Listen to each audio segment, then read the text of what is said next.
भारत के वैदिक लोगों को विदेशी आर्य बताने वाले लोग कितनी स्तरहीन बात करते हैं उसका अंदाजा आप इस बात से लगाइए कि अतीत में क्या हुआ। इसका अनुमान प्राचीन ग्रंथों, दस्तावेजों या लोक कथाओं से लगाया जाता है या फिर पुरातत्व विज्ञान से। मजे की बात यह है कि इनमें से कोई भी चीज आर्यों को विदेशी होने का कोई प्रमाण तो क्या, कोई संकेत भी नहीं देती। और पुरातत्व साक्ष्य तो आर्य आक्रमण सिद्धांत के खोखलेपन को पूरी तरह उजागर कर देते हैं। देखिए, जहां भी आक्रांता आते हैं वहां खून खराबा, आगजनी, तोड़फोड़ होती ही है। पुरातत्व उत्खनन में ऐसी जगहों पर ऐसे कंकाल मिलते हैं जिनकी हड्डियों आदि पर घावों के निशान होते हैं, तोड़ी गई इमारतें मिलती हैं, जली हुई चीजें भी बड़ी मात्रा में मिलती हैं।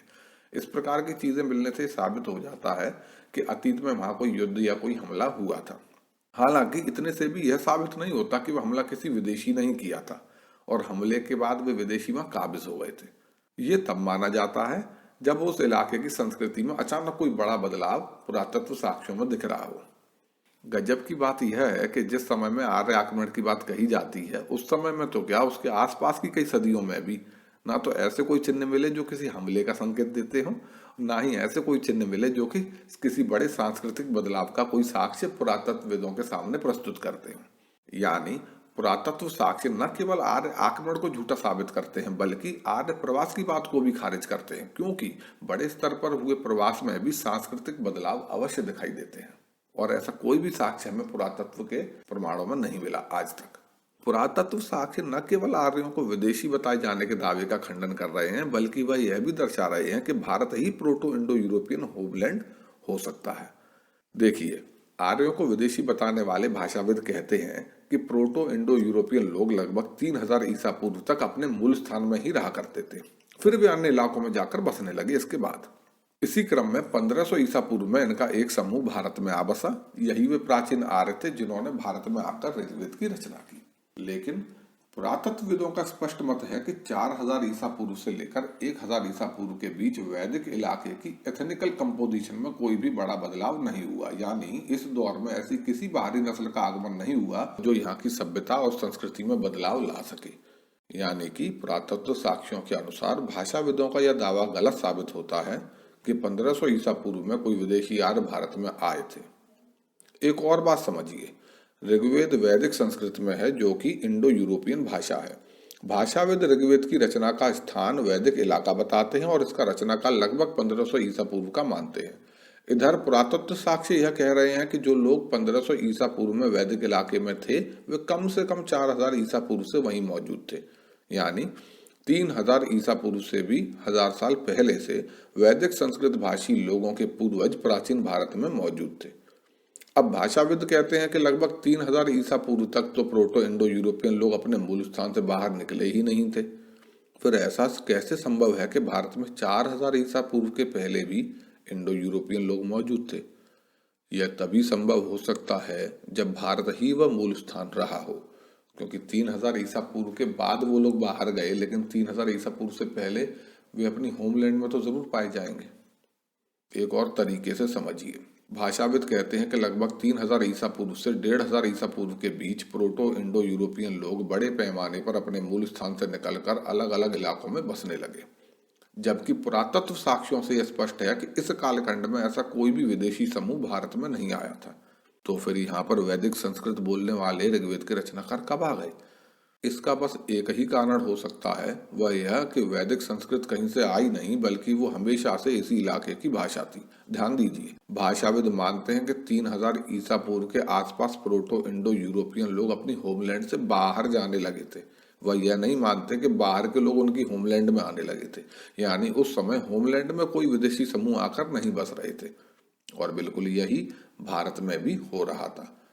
पुरातत्व साक्ष्यों की रोशनी में देखे गए इन सभी तथ्यों का सीधा सा निष्कर्ष तो यही निकलता है कि भारत ही वह होमलैंड था और वैदिक लोग ही वह प्रोटो इंडो यूरोपियन लोग थे जिन्होंने अन्य इलाकों में जाकर इंडो यूरोपियन भाषाओं का विस्तार किया।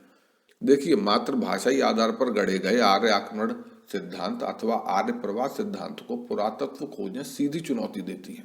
यह बात पाश्चात्य विद्वान भी स्वीकार करते हैं। यहाँ तक कि आर्य आक्रमण सिद्धांत के तो सबसे प्रबल समर्थक एर्दोसी और विर्जल भी यह स्वीकार करते हैं और कहते हैं कि आर्य आक्रमण सिद्धांत पर पुरातत्व शास्त्र की खोजें भाषाविदों की राय से सीधा विरोध रखती हैं।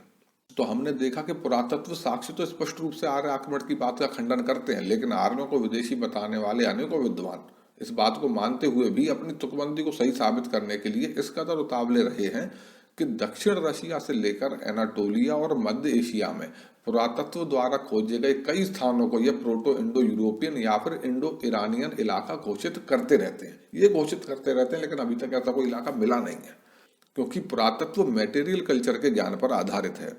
अलग अलग भाषा वाले इलाकों में एक जैसा मटेरियल कल्चर मिल जाता है और एक ही भाषा वाले इलाकों में अलग अलग मटेरियल कल्चर मिल जाते हैं। यानी पुरातत्व के द्वारा हमें किसी स्थान की भाषा की जानकारी तब तक तो नहीं हो सकती जब तक हमें वहां प्रत्यक्ष या फिर अप्रत्यक्ष भाषाई प्रमाण ना मिले। आज तक कहीं भी प्रोटो इंडो यूरोपियन या प्रोटो इंडो ईरानियन भाषा के रिकॉर्ड मिले ही नहीं है।